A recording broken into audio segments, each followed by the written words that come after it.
My people were not that educated, but they are very, very intelligent. Good common sense, horse sense, we call it. There are people in this world who seem untouchable, not because they are perfect and not because they have never made a mistake, but because they have built something so genuine, so consistently warm, and so deeply human that the world simply refuses to turn against them.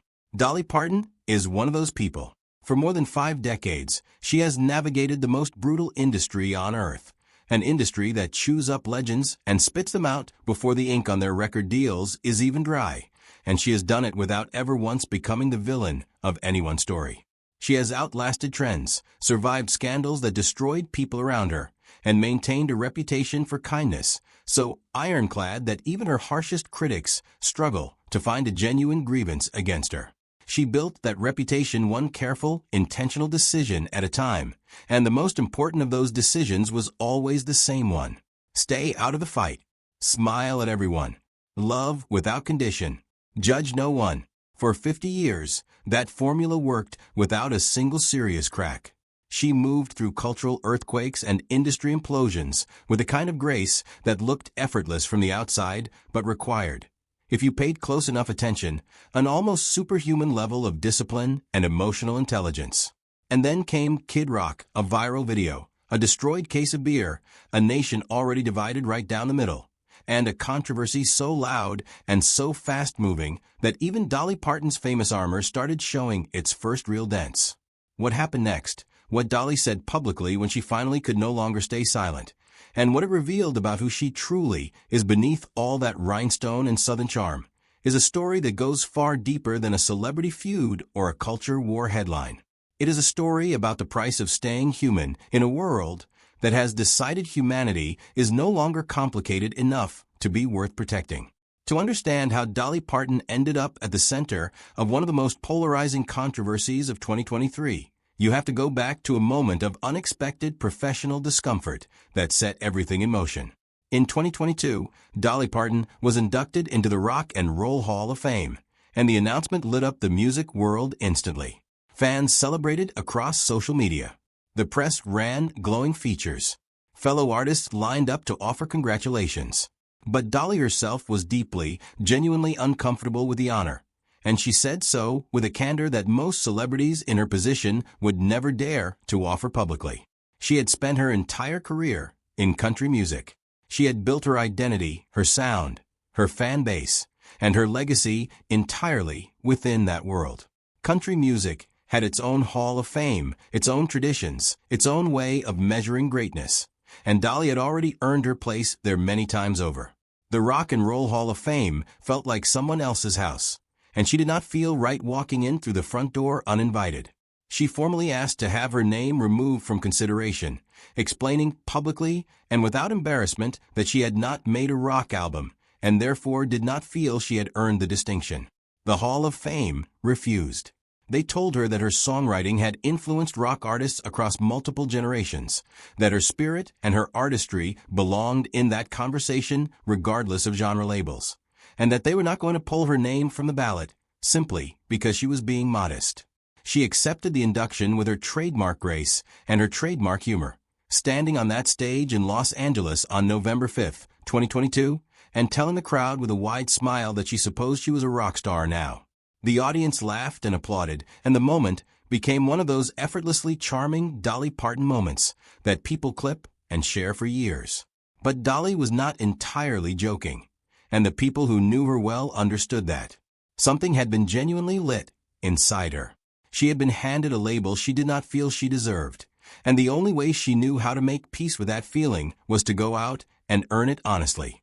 That decision, that deeply personal need to prove herself at an age when most artists are long past caring what anyone thinks, sent her straight into the studio and straight toward the most ambitious creative project of her entire career.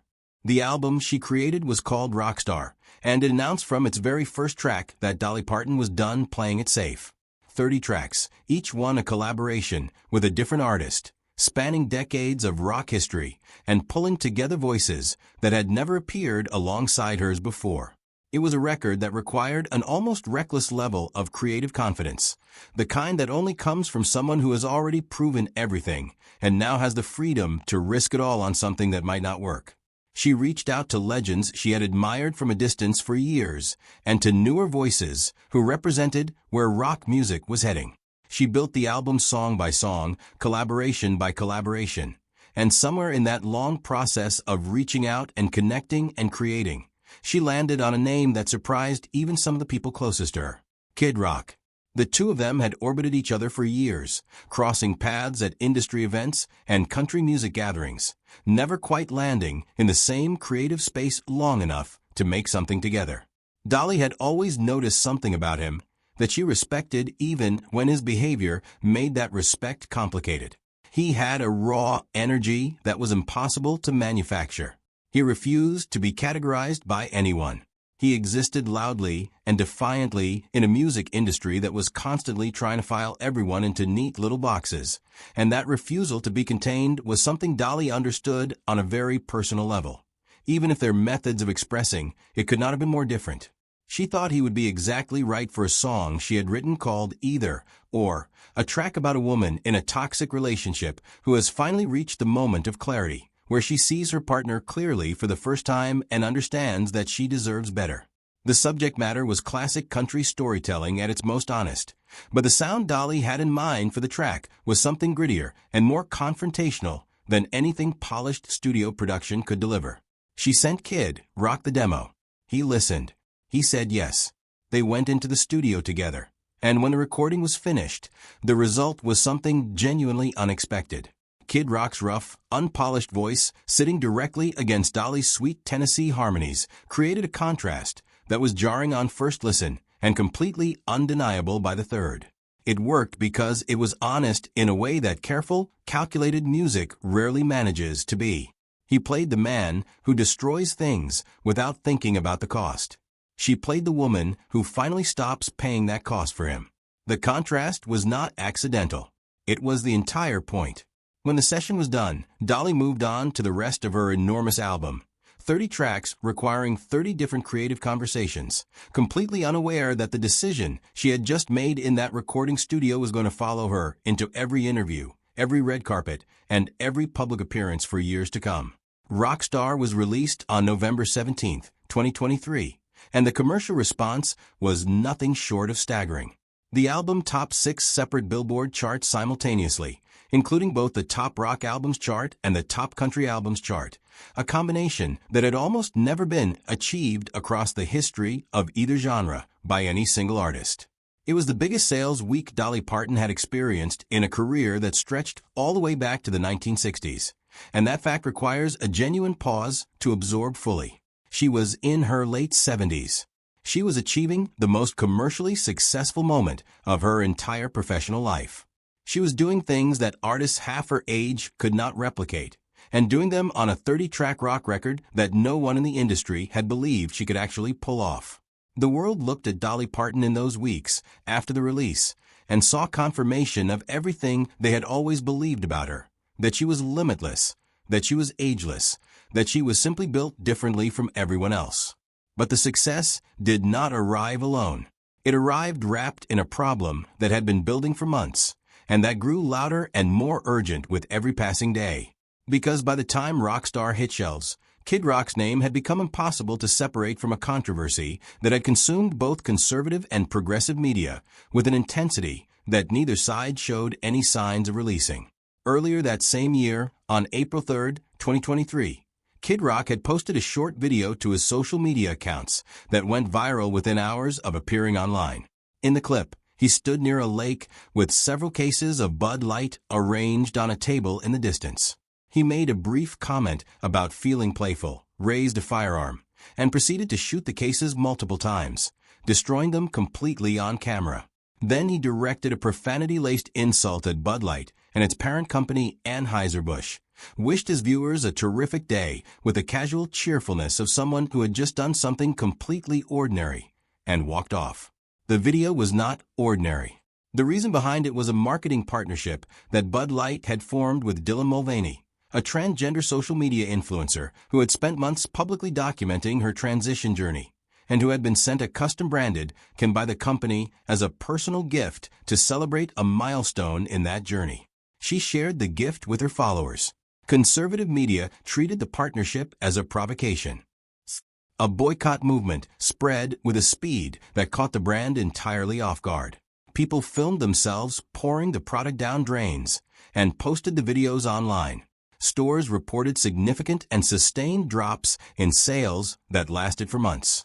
And Kid Rock, a man who had never once expressed himself quietly when a louder option was available, chose to make his position known with a firearm, a camera, and a video that firearms safety advocates immediately condemned as dangerous and irresponsible political theater. His supporters called it brave. His critics called it unhinged. And the moment the video finished going viral, everyone who knew that Dolly Parton had a collaboration with Kid Rock on her upcoming album suddenly had a very urgent question sitting in front of them. What exactly had Dolly signed herself up for, and what was she going to do about it now?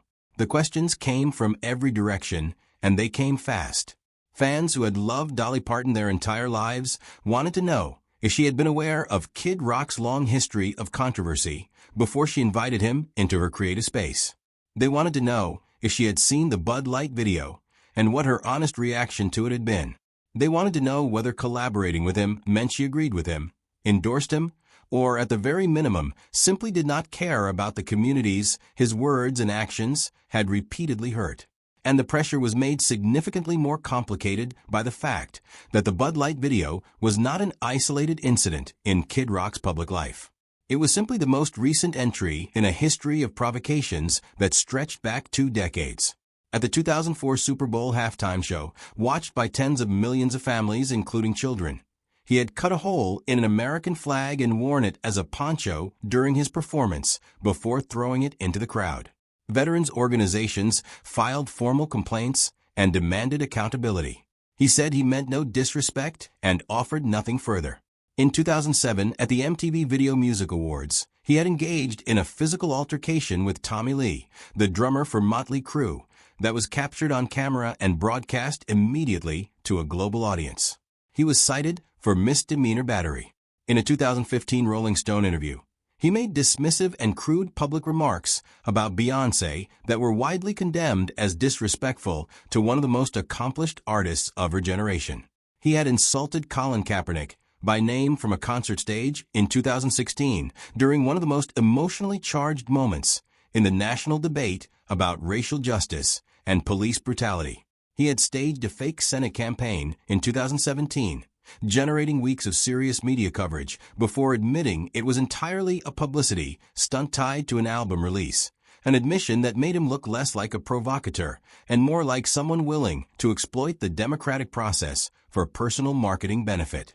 He had defended his use of the Confederate flag at concerts for years, insisting there was no hatred in his heart behind the symbol, while critics pointed out with equal persistence that the symbol itself carried a weight of pain and oppression that no personal disclaimer could simply erase. He had made a remark during Pride Month in 2021 that was broadly condemned as deeply offensive to the queer community. And when the backlash came and came hard, a message posted to his social media accounts doubled down rather than acknowledge the harm, stating that anyone offended was probably exactly what he had called them. By the time Dolly Parton was being asked about him in press junket after press junket, Kid Rock was not simply a provocateur doing what provocateurs do. He had become one of the most deliberately divisive figures in American entertainment, a man who seemed to have made a conscious decision somewhere along the way that the distance between himself and the people he hurt was not something to be minimized, but something to be celebrated. And Dolly Parton, who had built 50 years of universal love on the foundation of never taking a public side on anything that might divide her audience, was being asked to take one right now, loudly and clearly, in front of everyone. She finally gave her answer in a sit-down interview with The Hollywood Reporter, and what she said became one of the most widely discussed celebrity statements of the entire year. She began with the timeline, making absolutely clear that the collaboration had been recorded and fully completed long before the Bud Light video was ever posted online. She had not known what was coming. There was no way she could have known. The session was done, the track was finished, and Kid Rock had gone on with his life, and Dolly had gone on with hers. But then she said the sentence that made every room go quiet. Even if she had known, she told the reporter, she would have probably still done it, because he is a gifted guy. The admission landed with a weight that was impossible to overstate. Here was Dolly Parton, the most universally beloved woman in American music, and quite possibly in American popular culture at large, saying plainly and without any visible regret that the controversy surrounding Kid Rock would not have changed her creative decision. She was not apologizing. She was not distancing herself with carefully crafted language designed to protect her brand. She was not offering the kind of hedged, publicist-approved statement that celebrities in crisis situations are trained to deliver. She was defending him clearly and personally and without reservation. And then she went even further than that.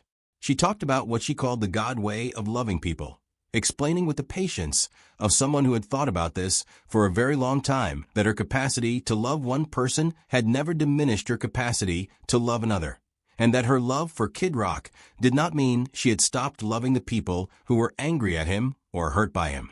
She said she did not condemn people, and she did not criticize them publicly.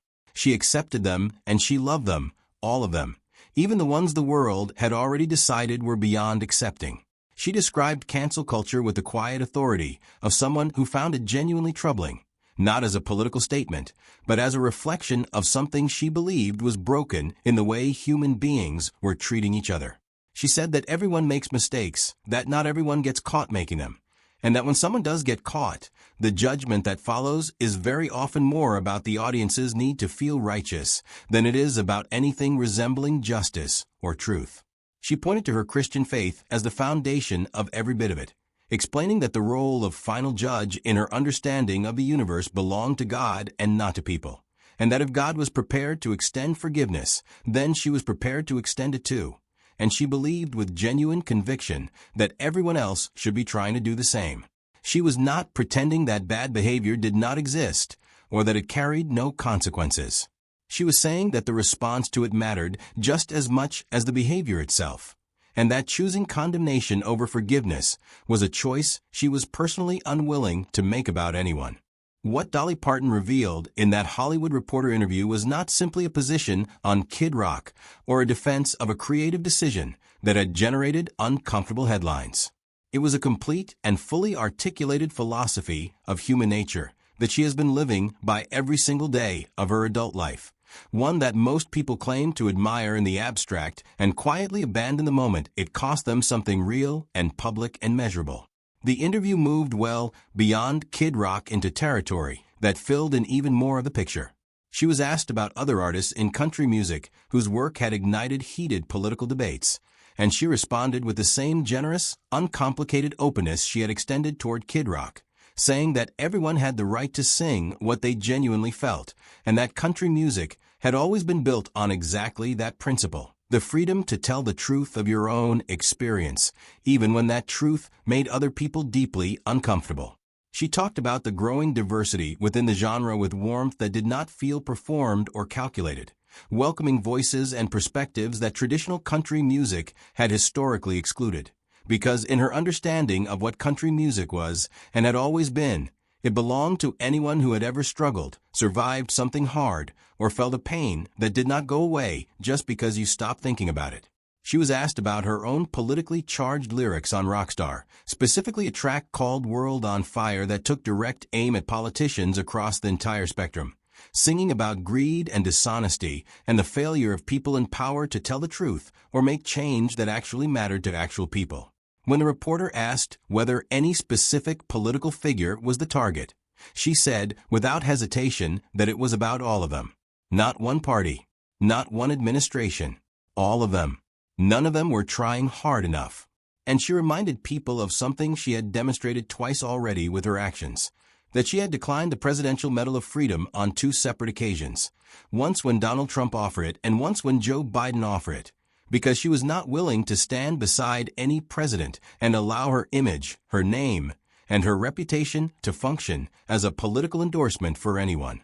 The pattern that emerged across every single answer she gave in that interview was exactly the same pattern she had been living for 50 years. She was not going to be deployed as a weapon in anyone's culture war. She was not going to perform outrage for an audience that had come to expect celebrities to take sides loudly and publicly on everything.